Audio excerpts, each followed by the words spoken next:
যখন সে বলেছিল আমি দুঃখিত, তখন আয়নায় থাকা জিনিসটা উত্তর দিয়েছিল, এখন দুঃখিত বললে আর কিছু বদলাবে না।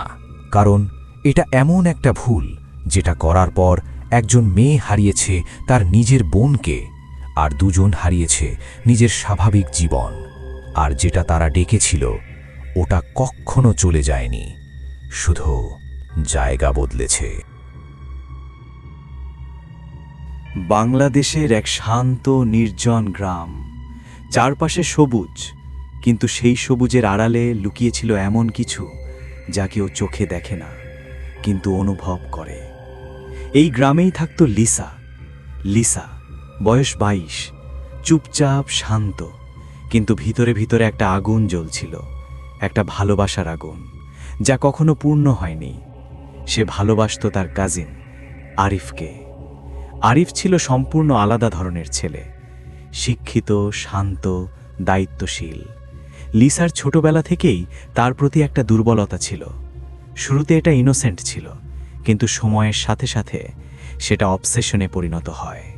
লিসা ভাবত একদিন না একদিন আরিফ আমারই হবে, কিন্তু বাস্তবতা ছিল সম্পূর্ণ অন্যরকম।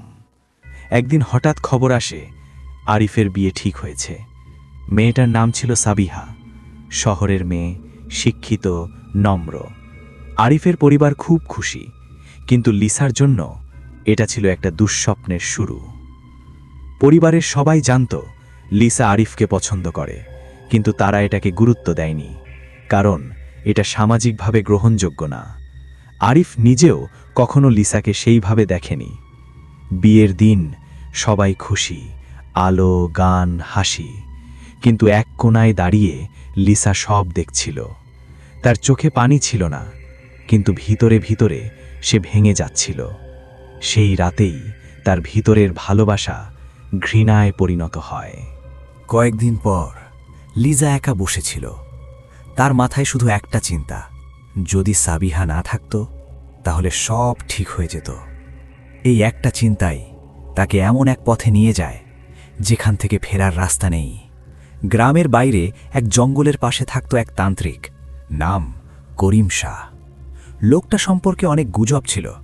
কেউ বলতো সে জিন ডাকে, কেউ বলতো সে মানুষের জীবন নষ্ট করে দেয়।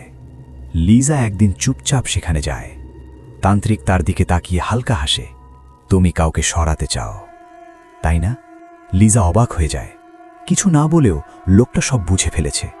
তান্ত্রিক বলে, যাকে ক্ষতি করতে চাও তার শরীরের কিছু লাগবে, চুল এবং এমন কিছু যা তার শরীরের ভেতরের অংশের সাথে যুক্ত।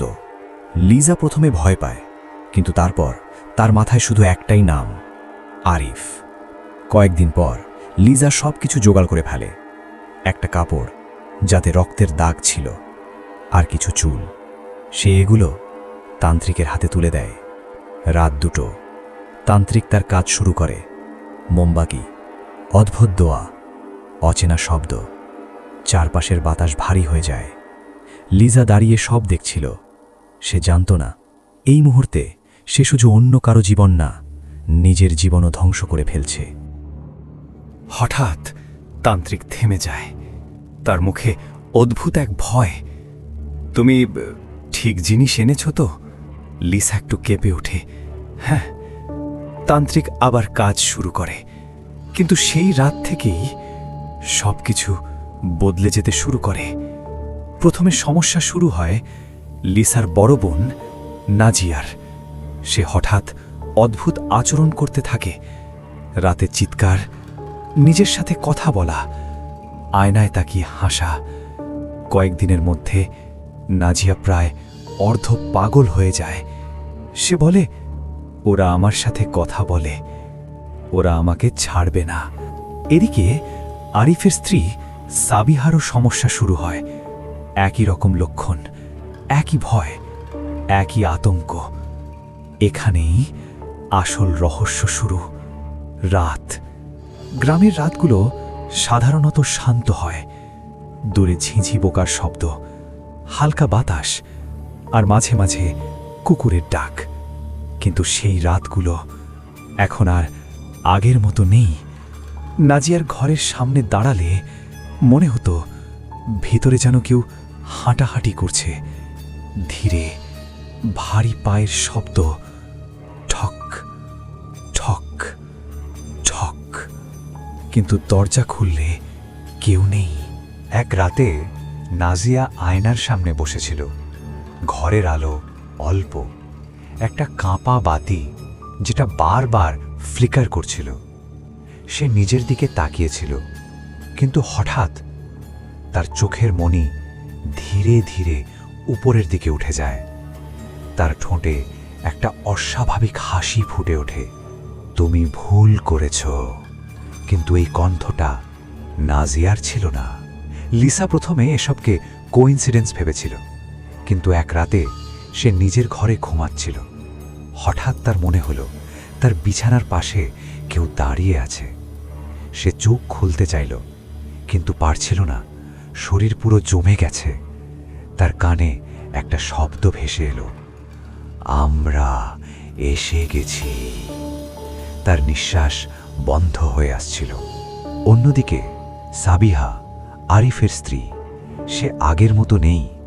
একদিন সকালে আরিফ দেখল সাবিহা রান্নাঘরে দাঁড়িয়ে আছে, কিন্তু সে কিছু করছে না, শুধু তাকিয়ে আছে দেয়ালের দিকে। সাবিহা, কোনো উত্তর নেই। আরিফ কাছে গিয়ে তার কাঁধে হাত রাখতেই সে ধীরে মাথা ঘুরিয়ে তাকায়। তার চোখ পুরো কালো। হঠাৎ সাবিহা চিৎকার করে ওঠে, একটা ভয়ঙ্কর কর্কশ চিৎকার। সে নিজের চুল টানতে থাকে, দেয়ালে মাথা ঠুকতে থাকে। আরিফ তাকে ধরে রাখতে চেষ্টা করে, কিন্তু তার শক্তি অস্বাভাবিকভাবে বেড়ে গেছে। সে ফিসফিস করে বলে, ওরা আমাকে নিতে এসেছে। এই খবর যখন লিসার কাছে পৌঁছায়, তার বুক কেঁপে ওঠে, কারণ এই একই জিনিস তো তার বোনের সাথেও হচ্ছে। একই লক্ষণ, একই ভয়। তার মাথায় একটা চিন্তা আসে, এটা কি আমার জন্য হচ্ছে? লিসা আবার সেই জঙ্গলের দিকে যায়। রাত, চারপাশ অন্ধকার, গাছের পাতার শব্দ। মনে হচ্ছিল কেউ তাকে ফলো করছে। তান্ত্রিকের ঘরের সামনে পৌঁছালে দরজা নিজে থেকেই খুলে যায়। তান্ত্রিক এবার আগের মতো কনফিডেন্ট না, তার চোখে ভয়। তুমি বড় ভুল করেছ। লিসার গলা কেঁপে ওঠে। কি হয়েছে? তান্ত্রিক কিছুক্ষণ চুপ থাকে, তারপর ধীরে বলে, দুইটা আত্মা এখন সক্রিয়। তান্ত্রিক তার পালিত সত্তা ডাকে। ঘরের ভেতর বাতাস ভারী হয়ে যায়। মোমবাতির আগুন হঠাৎ লম্বা হয়ে ওঠে। তারপর একটা ফিসফিস শব্দ, যা মানুষের না। তান্ত্রিক জিজ্ঞেস করে, কাকে ধরা হয়েছে? কিছুক্ষণ নীরবতা, তারপর একটা কণ্ঠ, দুইজন। লিসার বুক ধরফর করতে থাকে। ধীরে ধীরে সত্যিটা বের হয়। লিসা যে রক্তমাখা কাপড় দিয়েছিল সেটা সাবিহার না, সেটা ছিল তার নিজের বড় বোন নাজিয়ার। কারণ সে ভুল করে ওই কাপড়টা নিয়ে এসেছিল। তান্ত্রিক ব্যাখ্যা করে, চুলটা সাবিহার, রক্তটা তোমার বোনের, তাই দুইজনের উপরেই আঘাত পড়েছে। লিসা যেন মাটিতে বসে পড়ে, তার মাথা ঘুরছে। সে বুঝতে পারছে সে নিজের বোনকেও এই অভিশাপে জড়িয়ে ফেলেছে। লিসা কাঁদতে কাঁদতে বলে, আপনি এটা থামান প্লিজ। তান্ত্রিক ধীরে মাথা নাড়ে, এখন আর থামানো যাবে না। যদি আমি থামাতে যাই, ওরা আমাকে মেরে ফেলবে। বৃষ্টি শুরু হয়। লিসা বাইরে বের হয়, পুরো ভিজে যায়। তার মাথায় শুধু একটা শব্দ, আমি কি করেছি? এদিকে আরিফ তার স্ত্রীর অবস্থা দেখে ভেঙে পড়ে। সে বিভিন্ন ডাক্তার দেখায়, কেউ কিছু বুঝতে পারে না। শেষে সে একজন পরিচিত আলেমের কাছে যায়, নাম হুজুর আব্দুল্লাহ রহমান। হুজুর এসে সাবিহার সামনে বসে। তিনি কুরআনের আয়াত পড়তে শুরু করেন। ঘরের বাতাস হঠাৎ ভারী হয়ে যায়। সাবিহার শরীর কাঁপতে থাকে। তার মুখ দিয়ে অন্য কণ্ঠ বের হয়, ওকে ছেড়ে দাও। হুজুর আব্দুল্লাহ রহমান প্রথম দিন চলে যাওয়ার পর আরিফের বাড়িটা আর আগের মতো থাকল না। ঘরের বাতাস ভারী হয়ে গেল। মনে হচ্ছিল দেয়ালের ভিতর কেউ নিঃশ্বাস নিচ্ছে। রাতে ঘড়ির কাঁটা যখন দুটো ছুঁই ছুঁই, হঠাৎ করে রান্নাঘরের থালা বাসন নিজে নিজে শব্দ করতে শুরু করে, ঠং ঠং ঠং। আরিফ দৌড়ে যায়, কিন্তু গিয়ে দেখে সবকিছু স্বাভাবিক। কিন্তু তার বুকের ভেতরটা ঠান্ডা হয়ে যায়, কারণ সে স্পষ্ট শুনেছে কেউ ফিসফিস করে বলছিল, আমরা এখন এখানে থাকি। পরের দিন সকালে সাবিহা চুপচাপ বসেছিল বিছানায়। তার চুল এলোমেলো, চোখ লাল, মুখে কোনো এক্সপ্রেশন নেই। হুজুর আবার আসেন। তিনি বসে কোরআনের আয়াত পড়া শুরু করেন। প্রথমে কিছু হয় না, তারপর সাবিহার আঙ্গুলগুলো কেঁপে ওঠে, তারপর পুরো শরীরটা কাঁপতে শুরু করে। হঠাৎ সে চিৎকার করে ওঠে, বন্ধ করো এটা। কিন্তু কণ্ঠটা সাবিহার না। হুজুর থামেন না, তিনি আরও জোরে আয়াত পড়তে থাকেন। ঘরের বাতাস যেন জমে যায়। সাবিহা হঠাৎ হাসতে শুরু করে, একটা ভয়ঙ্কর অমানুষিক হাসি। তুমি আমাদের থামাতে পারবে না। হুজুর শান্ত কণ্ঠে বলেন, তোমরা আল্লাহর সৃষ্টি, তোমাদের এখান থেকে যেতে হবে। কিছুক্ষণ নীরবতা, তারপর সাবিহার মুখ দিয়ে ধীরে শব্দ বের হয়, আমরা একা না। হুজুর থেমে যান, তার চোখ একটু সংকুচিত হয়। কয়জন আছো? কিছুক্ষণ চুপ, তারপর 2 জন। আরিফের বুক ধরফর করতে থাকে, কারণ সে জানে এই একই সময় লিসার বোন নাজিয়াও একই অবস্থায়। ওদিকে নাজিয়ার অবস্থা ভয়ঙ্কর হয়ে গেছে। সে খাওয়া বন্ধ করে দিয়েছে, ঘুমায় না, রাতে দেয়ালে মাথা ঠুকে আর বারবার বলে, ওরা আমাকে নিচে নিয়ে যাচ্ছে। একদিন রাতে তার মা দরজা খুলে দেখে নাজিয়া দেয়ালের কোণায় বসে আছে। তার মাথা নিচের দিকে ঝুঁকে, চুল দিয়ে পুরো মুখ ঢেকে গেছে। ধীরে ধীরে সে মাথা তোলে। তার চোখ লিসা আর সহ্য করতে পারে না। সে বুঝতে পারে যে এই সব কিছু তার জন্যই হচ্ছে। তার বুকের ভিতর গিল্ট জমে জমে তাকে ভেঙে ফেলছে। সে কাঁদতে কাঁদতে বলে, আমি শুধু ওকে ভালোবাসতাম, কিন্তু এখন তার ভালোবাসা একটা অভিশাপে পরিণত হয়েছে। অবশেষে লিসা সিদ্ধান্ত নেয় সে সব কিছু বলবে। সে আরিফের বাড়িতে যায়। সবাই তখন ক্লান্ত, ভাঙা।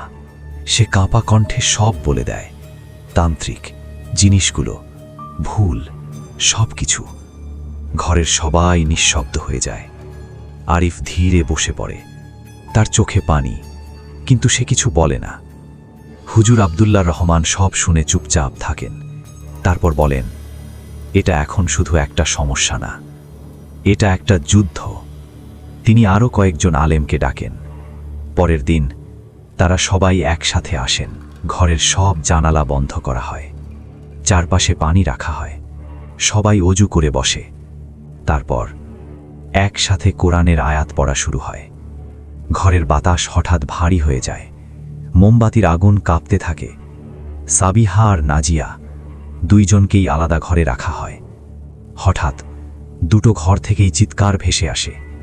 একই সময়, একই কণ্ঠ। হুজুররা দ্রুত ভাগ হয়ে যান। একদল সাবিহার কাছে, একদল নাজিয়ার কাছে। সাবিহার শরীর কাঁপছে, তার হাত পা শক্ত হয়ে গেছে, তার চোখ উপরের দিকে উঠে গেছে।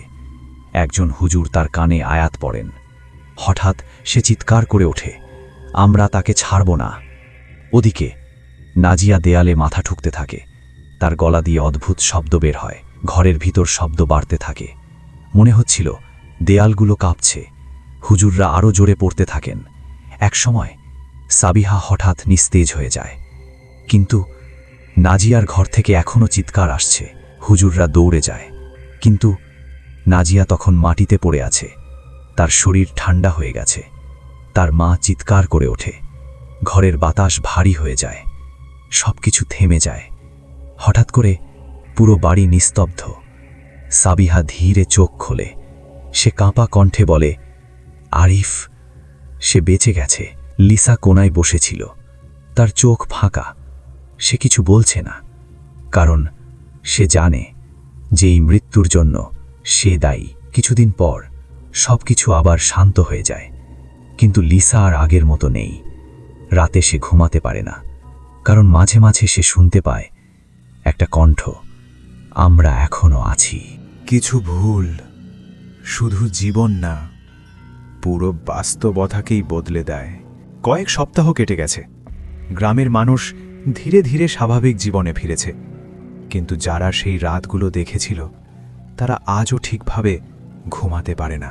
নাজিয়ার মৃত্যুর কথা কেউ খোলাখুলি বলে না, সবাই শুধু চুপচাপ থাকে। কিন্তু বাতাসে একটা অদ্ভুত ভার, যেন কিছু শেষ হয়নি, শুধু থেমে গেছে। লিসা আবার তার পুরনো ঘরে ফিরে আসে। ঘরটা এখন আগের মতোই আছে, কিন্তু তার কাছে আর আগের মতো কিছুই নেই। প্রতিটা দেয়াল, প্রতিটা কোণা তার ভুলের সাক্ষী হয়ে দাঁড়িয়ে আছে। সে রাতে ঘুমায় না, কারণ ঘুম মানেই স্বপ্ন, আর স্বপ্ন মানেই সেই ফিসফিস, তুমি আমাদের ডেকেছিলে। এক রাতে লিসা রান্নাঘরে পানি নিতে যায়। ট্যাপ খুলতেই পানি পড়ে, কিন্তু সেটা স্বচ্ছ না, হালকা লালচে। সে থেমে যায়, তার হাত কাঁপে। সে ধীরে মাথা তোলে। রান্নাঘরের আয়নায় সে নিজের রিফ্লেকশন দেখে। সব ঠিক ছিল, কিন্তু 1 সেকেন্ড পর রিফ্লেকশন হাসে, কিন্তু লিসা হাসেনি। আরিফ এখন আর আগের মানুষ নেই। সে খুব কম কথা বলে। প্রতিদিন রাতে সে ঘর থেকে বের হয়। কোথায় যায় কেউ জানে না। সাবিহা বেঁচে আছে, কিন্তু সে এখন অনেকটা সাইলেন্ট হয়ে গেছে। কখনো কখনো সে শূন্য দৃষ্টিতে দেয়ালের দিকে তাকিয়ে থাকে, যেন সে কিছু শুনছে যা অন্যরা শুনতে পায় না। একদিন হুজুর আব্দুল্লাহ রহমান একা বসেছিলেন। তার চোখ ক্লান্ত। তিনি কুরআন খুলে বসেন, কিন্তু হঠাৎ থেমে যান। তিনি ধীরে বলেন, সব কিছু শেষ হয়নি। কিছু সত্তা শুধু শরীর ছাড়ে না, এরা জায়গা ছাড়ে। তিনি জানালা দিয়ে বাইরে তাকান। দূরে লিসার বাড়ি দেখা যায়। লিসা এখন প্রায় একা।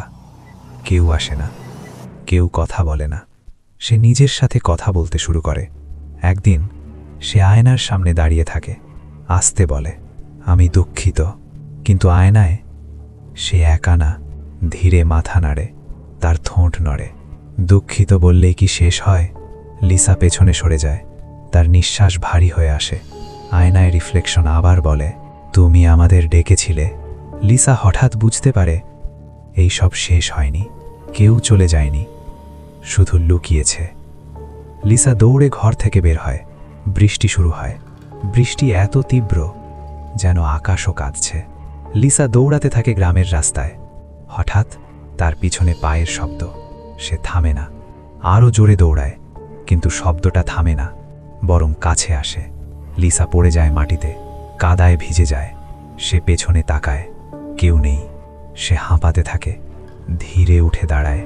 তার সামনে রাস্তার শেষ প্রান্তে একটা ছায়া দাঁড়িয়ে আছে। ছায়াটা নড়ে না, কিন্তু লিসা জানে এটা এখনো শেষ হয়নি। কিছু ভুল মৃত্যুর পরেও শেষ হয় না, শুধু রূপ বদলায়।